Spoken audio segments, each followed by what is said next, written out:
কেমন আছেন সবাই? আমাদের ঝুলিতে জমে থাকা কয়েকটা গল্প নিয়ে আজ এলাম। পটু মানে ডাক্তার দেখানো, বিদেশি অতিথি এলো বাড়িতে, রেঁধে খাওয়ালাম মাটন, আর ফাদার্স ডের দিন বাড়িতে হলো র্যাকুনের উৎপাত। এই সব নিয়েই আজকের গল্পটা।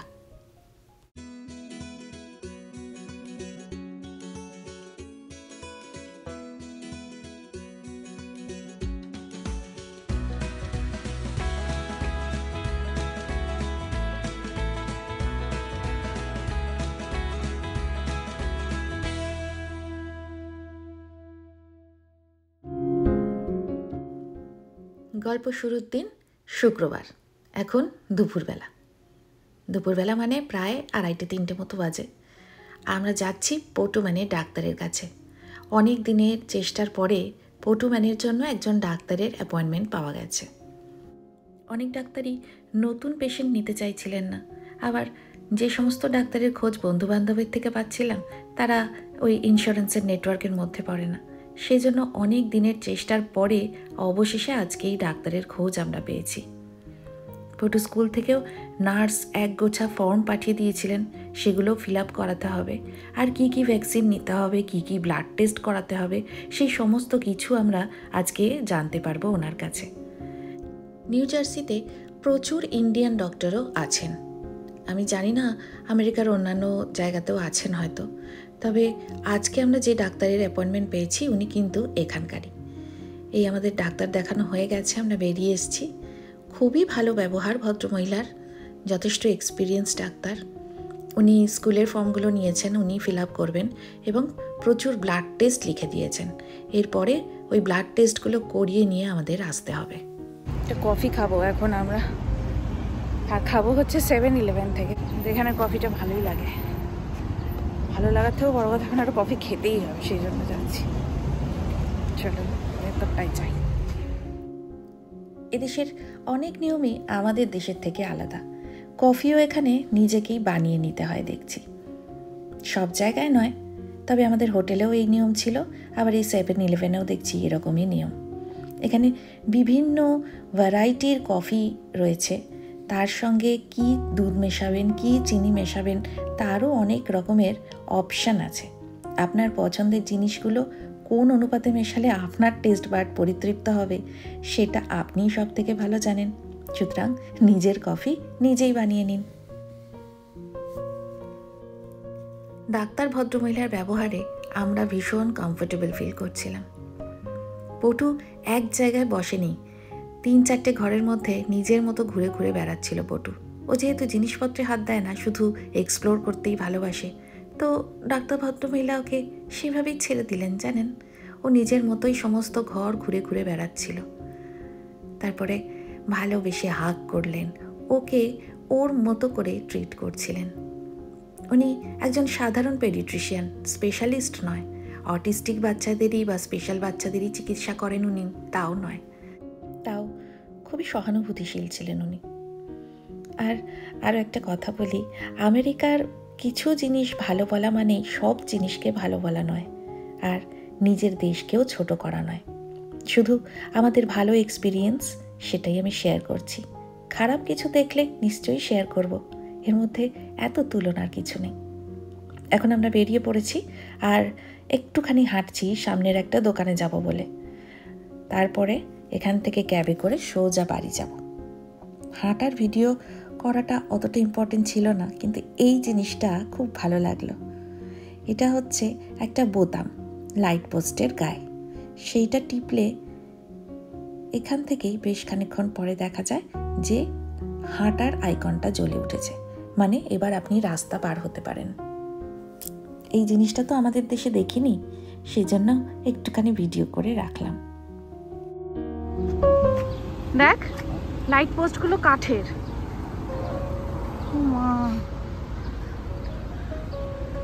বড় বড় গাছের গুড়ি না। পটু ম্যানের কাণ্ড দেখুন। ওর অকুপেশনাল থেরাপির ক্লাসে ব্যালেন্স বিমের ওপর দিয়ে হাঁটানো হতো, আর এখন রাস্তাঘাটে যেখানেই এইরকম একটু সরু একফালি জায়গা পায় সেইখান দিয়ে হাঁটতে থাকে পটু। সে যত সুন্দর রাস্তাই হোক, ওই সরু জায়গাটার ওপর দিয়েই যাবে। যাই হোক, চলুন এবার বাড়ি যাওয়া যাক। ক্যাবে চড়ে আস্তে আস্তে দেখি ক্যালকাটা হাক্কা চাইনিজ ফুড লেখা এই সাইনবোর্ডটা। কলকাতার মেয়ে ক্যালকাটা লেখা দেখলে চোখ আটকাবে না বলুন? আপনাদের সঙ্গেও তাই একটু ভাগ করলাম।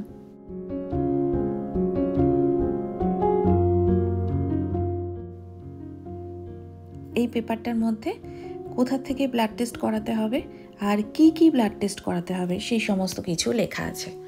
আসলে এটা একটা প্রিন্টেড একটা পেপার আর কি, সেখানে অসংখ্য ব্লাড টেস্টের নাম লেখা রয়েছে। তার মধ্যে থেকে যেগুলো করাতে হবে সেইগুলোই উনি এই ক্রস দিয়ে দিয়েছেন। এই সিবিসি, তারপরে লিপিড প্রোফাইল, এই সমস্ত কিছু। তার সঙ্গে পটুর টিবি টেস্টও করানো হবে। টিবি টেস্ট করানোর কারণ হচ্ছে এখানকার স্কুলে বাধ্যতামূলক টিবি টেস্ট করানো, সবার জন্য নয়। তবে যেহেতু পটু এমন এক দেশ থেকে এসছে যে দেশে টিবির ইতিহাস রয়েছে, সেই জন্যই এই টিবি টেস্ট করানো বাধ্যতামূলক। এবং এটা নেক্সট সেশনের আগে ওকে এই সমস্ত রিপোর্টগুলো স্কুলে জমা দিতে হবে। আর এই নিউরোলজিস্টের কতগুলো ফোন নাম্বারও উনি দিয়েছেন। এবার দেখা যাক কার কাছে সবার আগে অ্যাপয়েন্টমেন্ট পাই আর কি। 3 থেকে 4 মাস সময় লেগে যায় এখানে একজন স্পেশালিস্টের অ্যাপয়েন্টমেন্ট পেতে। তো দেখা যাক যত তাড়াতাড়ি সম্ভব কার কাছে আমরা অ্যাপয়েন্টমেন্ট পাই সেই যোগাযোগগুলো আমরা করব। আর সঙ্গে সঙ্গে ওই ব্লাড টেস্টেরও ব্যবস্থা করতে হবে। এখন হচ্ছে শনিবার সকালবেলা।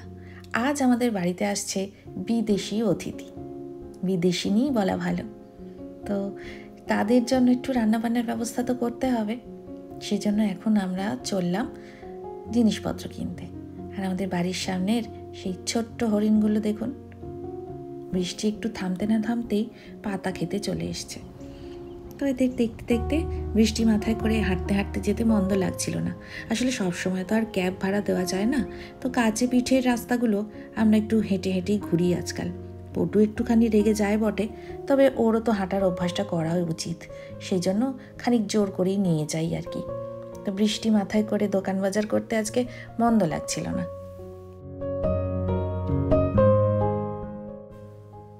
বাড়ি এসে রান্নাগুলো ঝটপট বসিয়ে দিলাম। এখানে প্রেশার কুকারে হচ্ছে মাটন। এটার মধ্যে কিন্তু পেঁয়াজ নেই, এটা আদা রসুন আর এমনি নর্মাল যা গুঁড়ো মশলা থাকে সেইগুলো দিয়ে করছি। শেষে দেবো খানিকটা বেরেস্তা আর কাজু বাদামের গুঁড়ো। ওইদিকে ওভেনটাও আজকে প্রথমবার আমি ব্যবহার করছি। ওইখানে কতগুলো লেগ পিস মশলা মাখিয়ে রোস্ট করতে বসিয়েছি।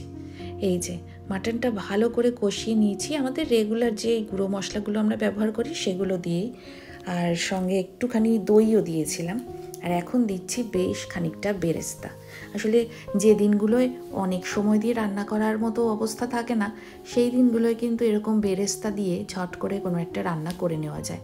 পেঁয়াজ কেটে সেটা ভাজা একটা অনেক বড় কাজ। বেরেস্তাটা রেডি থাকলে ভালোই লাগে খেতে, দিব্যি হয়। তো আমি আজকে একটা প্যাকেট কিনেই এনেছিলাম, ওটা দিয়েই করছি আর কি। আজকে আমাদের অতিথি যিনি, সে কিন্তু আমাদের ভারতীয় নয়, আমেরিকানও নয়, ও চীন দেশের মানুষ। তো যেহেতু ও বাঙালি বাড়ির বউ এখন, সেজন্য ভারতীয় রান্নার সাথে কিন্তু অল্প বিস্তর পরিচিত। তাই ভেবেই আজকে এই সমস্ত ইন্ডিয়ান রান্নাই করেছি ওর জন্য। একটু রাইস করেছি আর এই চিকেনগুলো মোটামুটি গ্রিল করছি, সে আমাদের দেশীয় মশলা মাখিয়েই, আর মাটন করেছি 350 টেম্পারেচারে 20 মিনিট করে এক একটা দিক আমি করে নিয়েছি। এই যে শেষে আবার 5 মিনিট ব্রয়েলও করেছি। চামচ ঢুকিয়ে দেখে নিলাম সেদ্ধ হয়েছে নাকি ভেতর অবধি। চলুন, এটা একদম রেডি হয়ে গেছে, এইটাকে টেবিলে নিয়ে যাই, তারপর আপনাদের সঙ্গে আলাপ করিয়ে দেবো। আজ আমাদের বাড়িতে ভিনদেশি তারা বলছি কারণ ছন্দকের স্কুলের বন্ধু বাসব এসছে আমাদের বাড়িতে, আর ওর ওয়াইফ আর মেয়ে এসছে। আপনারা হয়তো দেখতে পাচ্ছেন, আপনাদের সাথে এক্ষুনি আলাপ করিয়ে দেব। তো ও আমাদের দেশের নয়, ওকে তো দেখেই আপনারা বুঝতে পারছেন। ও আমাদের দেশের না হয়েও আজকে তো বাঙালি বাড়ির বউ। ওর আমাদের বাঙালি কালচার, বাঙালি খাওয়া দাওয়া, বাঙালি ফেস্টিভ্যাল এগুলো কেমন লাগে, আমার মনে হলো একটুখানি ওর মুখ থেকে গল্প শুনি আর আপনাদের সাথেও সেটা ভাগ করে নিই। আসুন আলাপ করিয়ে দিই আপনাদের সঙ্গে। ওকে, তো ওর নাম হচ্ছে Yana. Yana, please say hi to my extended family. Hi. আর এটা হচ্ছে বাসো, আমার স্কুলের বন্ধু। আমরা ক্লাস 1 থেকে 10 অবধি একসঙ্গে পড়েছি। তারপরে আমি অন্য স্কুলে চলে গেছিলাম, বাসো অন্য স্কুল। তারপরে ও লাস্ট 14 বছর 15 বছর ইউএসএতে আছে। আর আমরা এখন এখানে একসঙ্গে আর কি। কত বছর পর দেখা হলো? 20 বছর পর দেখা হলো বাসোর সঙ্গে আমার। 20 বছর পর, অ্যাটলিস্ট 20 বছর পর। হ্যাঁ, মানে 2001 পর বোধহয় একবার সরস্বতী পুজো দেখা হয়েছিল না রে? আমার সঙ্গে ইয়ানা আছে, ওকে একটু জিজ্ঞাসা করি হ্যাঁ বাঙালি খাবার ওর কেমন লাগে। So Iyana, what is your favourite Bengali food? My favorite would be Toka. I got to know Toka because of my mother-in-law, and she cooked really authentic Toka. And whenever she comes here to stay with us, I always request Toka.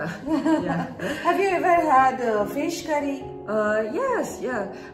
I think the fish curry I had is very special. It's probably it's a Bengali special curry. Okay.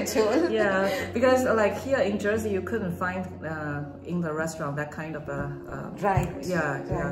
The fish curry that of course my mother-in-law made. Yeah, Bengali fish curry. Yes. That's so lovely. And also dal. Yeah. Dal? Yeah. Oh, I love it. okay. Yeah. What is your favorite Bengali food? My favorite Bengali food is roti. Roti? I like roti because my grandma makes it and it feels special when she makes it. Okay. And I like helping her make it too. Oh, that's nice. Another one of my favorites is paratha. I like aloo paratha too, and they taste really nice. Thank you. Durga পুজো ওরা দেখেছে, আর বাঙালি culture কতটা ভালোবাসে সেটা ওর dress দেখেই আপনারা বুঝতে পারছেন। আজকে ওরই শাশুড়ি মায়ের দেওয়া একটা কুর্তি পরেও আমাদের বাড়িতে এসেছিল। খুব ভালো কাটলো আজকের সন্ধেটা, জমজমাট খাওয়া দাওয়া আর বিভিন্ন দেশের কালচার, ফেস্টিভ্যাল এই সমস্ত নিয়ে কত গল্প হলো ইয়ানার সঙ্গে, হেলার সঙ্গে। বাসব তো ছিলই। বাসব অবশ্য আমাকে বিশেষ পাত্তা দেয়নি, ওর বন্ধুকে নিয়েই ব্যস্ত ছিল। ওরা বাড়ি যাওয়ার সময় দেখুন সিঁড়িতে কারা অপেক্ষা করছে, দুটো র্যাকুনের বেবি র্যাকুন এই দেশে এসে আমি দেখেছি, আমাদের দেশে আমি জানতাম না। তো সবাই বলে এরা ভীষণ আক্রমণ করে আর কি। তবে এই দুটো বেবি র্যাকুন ছিল এবং এতটা রাত্রিবেলা মানে 11:30 পৌনে 12টার সময় আমরা কখনো দরজা খুলি না, তো আমরা জানতামও না যে আমাদের সিঁড়িতে এগুলো গর্ত করেছে আর এখানে লুকিয়ে থাকে। তবে দেখে কিন্তু আদর করতে ইচ্ছা করছিল, এত সুন্দর দেখতে। কিন্তু সবাই বলে যে এরা ভীষণ জার্ম স্প্রেড করে, সেজন্য হাত দেওয়া তো দূরের কথা, দূর থেকেই দেখছিলাম আমরা। তখনও কি আর জানি যে পরের দিন এরা আমাদের সঙ্গে কি করবে। বাবাকে দাও। কি বাবু? Happy father's day. বাবাকে কিসি করে দাও। আমাদের ঘরের পিতৃত্বের গল্পটা একটু অন্যরকম, তবে বাবা ছেলের সমীকরণ যেরকম হয় ঠিক সেরকমই সম্পর্ক ছন্দকার পটুর। মার বকাকে বিন্দুমাত্র পাত্তা দেয় না পটু, আর বাবা একটু চোখ বড় বড় করে তাকালেই কাঁদতে বসে। ঘুরতে যাওয়ার ইচ্ছা হলে বাবার জামাটা নিয়েই বাবার কাছে গিয়ে দাঁড়ায়। আর সোফার একটা স্পেশাল কোণা নিয়ে আজীবন পটু বাবার ঝগড়া হয়। ঠিক অন্য বাচ্চাদের মতোই বাবা ম্যান আর পটু ম্যানের সম্পর্ক। আজকে হ্যাপি ফাদার্স ডেতে আমরা সেজে গুজে রেডি। কার্ড বিনিময় পর্ব হলে আমরা একটু ঘুরতে যাব মানে শপিং করতে যাব। ওই পটু স্কুলের জামা আর ছন্দকের অফিসে যাওয়ার জামা লাগছে। এখানে প্রচুর জামা কাপড়, জানেন। প্রতিদিন ওয়াশিং মেশিন তো চালানো সম্ভব হবে না, জলেরও আলাদা বিল, কারেন্টেরও আলাদা বিল, তাই জামা কাপড় একটু বেশি লাগছে বলতে পারেন এখানে। তাই ফাদার্স ডের অজুহাতে আজকে আমরা যাচ্ছি জামা কাপড় কিনতে। এই দেখুন দিন দুপুরেও এইগুলো সিঁড়িতে কীরকম বসে রয়েছে।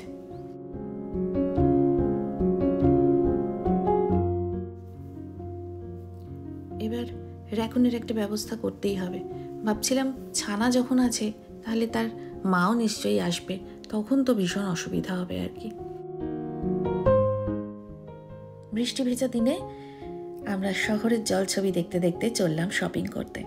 জুন মাসের মাঝামাঝি এসেও বেশ ঠান্ডা ঠান্ডা ওয়েদার, বৃষ্টির কারণে মাঝখানে তো কটা দিন বেশ গরমই গেল। আজ যেখানে এসেছি সেই দোকানটার নাম হচ্ছে বার্লিংটন। এখানে সমস্ত রকমের জামা কাপড়, ব্যাগ, রিস্ট ওয়াচ, ঘরের জিনিস সব কিছু পাওয়া যায় এবং ব্র্যান্ডেড জিনিসপত্র ভীষণ সস্তায় পাওয়া যায়। শপিং আজকে বাবা ছেলেরই করব বলে আশা, তবে ফাঁকতালে মায়েরও একটা দুটো জামা কাপড়, একটা হ্যান্ডব্যাগ তো জুটেই যেতে পারে বলুন। এত বড় দোকান ঘুরে দেখতে দেখতেই আমাদের ঘন্টা 4 সময় লাগলো আজকে। বাড়ি ফেরার পরে রাত্রি 10টা নাগাদ দেখি এই 2 খুদে আমাদের দরজায় মানে অনর্গল স্ক্র্যাচ করছে, পুরো দরজাটায় নিচ থেকে ওপর অবধি উঠছে এবং কোনো কিছুতেই ভয় দেখিয়ে এদেরকে নিরস্ত করা যায়নি। Bro, careful bro. Yeah. काटते हैं हाँ. Bro, back door. মেনটেন্যান্সের ওখানে মেল করলাম আমরা এক্ষুনি, আর বাকিরাও কমপ্লেন করছে। আপাতত রাত্রিবেলাগুলো আমরা ব্যাকডোর দিয়েই যাতায়াত করছি, দেখা যাক এবার কি হয়। আজকের ব্লগটা এখানেই শেষ করি, কেমন? সবাই খুব ভালো থাকবেন, চিন্তা করবেন না, আমি পরের ব্লগে জানাবো কী ব্যবস্থা হলো। আজকের মতো আসি, সবাই কিন্তু খুব খুব খুব ভালো থাকবেন আর আমাদের সঙ্গে থাকবেন, কেমন?